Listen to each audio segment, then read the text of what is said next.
Guys, another day, another episode naman sa ating pagkakape. At sapong ito, may bata mong tumingog doon. Sapong ito palang nahuli natin, no? Kopiko Supremo. Matapang pero suabe. Ito.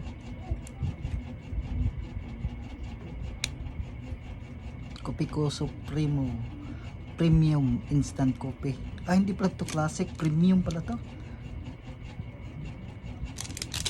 Dahil coffee is life, tirahin na natin to, baka matira to ng iba.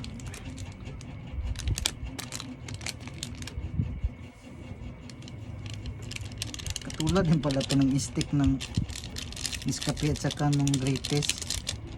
Ito kakaiba lang lalagayan ito kasi ganito. At hindi siya classic, premium siya. Lagyan natin ng asukal, sigurado mapait kasi ito eh.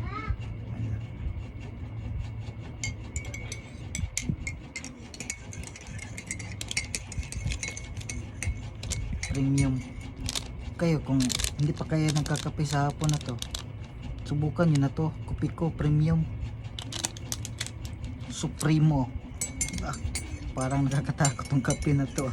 Parang ayaw siguro magpatulog.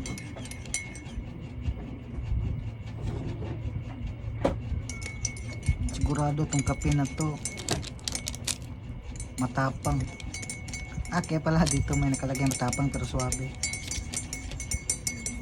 Ayos. Ito ang hinahanap ko na kape kasi matapang pero suabe. Tikman na natin yung lasan to. Kulang pa ng asukal, mapait pa. Lagyan na natin para mabalance yung lasa niya. Tinitingnan ko muna yung nilungag ko, baka bumukal na yun eh.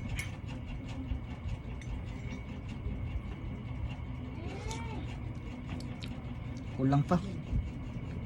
Sabang tapang. Sabang tapang naman ito.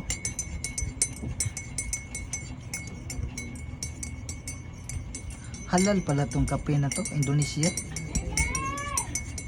Gawa pala ito ng Indonesia sa kopi ko.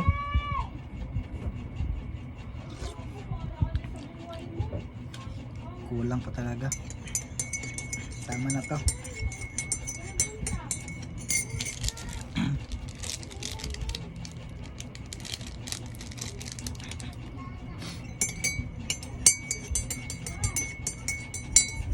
Alam na pag ganitong tunog, oh.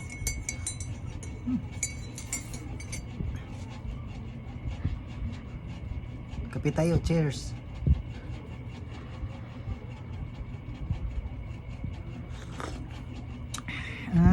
Nakuha din ng tamang timpla. The best, panalo.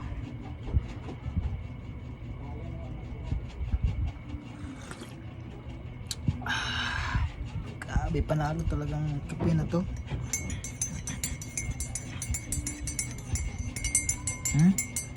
Alam na pag ganitong tunog paghapon.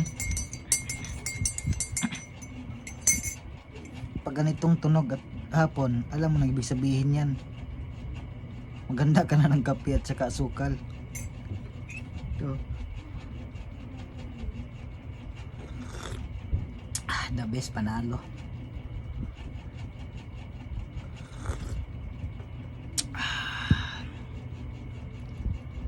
Kopiko Supremo.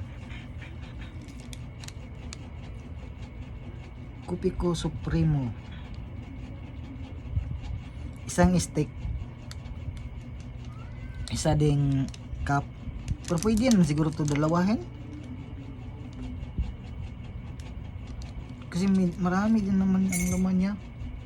Bumukaw na pala yung nilungag ko, pahinayan. Tapos na, napahinaan ko na.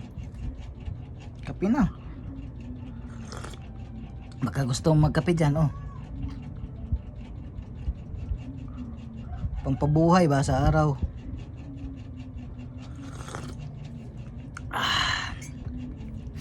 Kaya kung hindi ka pa nagkakape dyan, subukan mo na ang Kopiko Supremo Premium Instant Coffee. Dito na lang.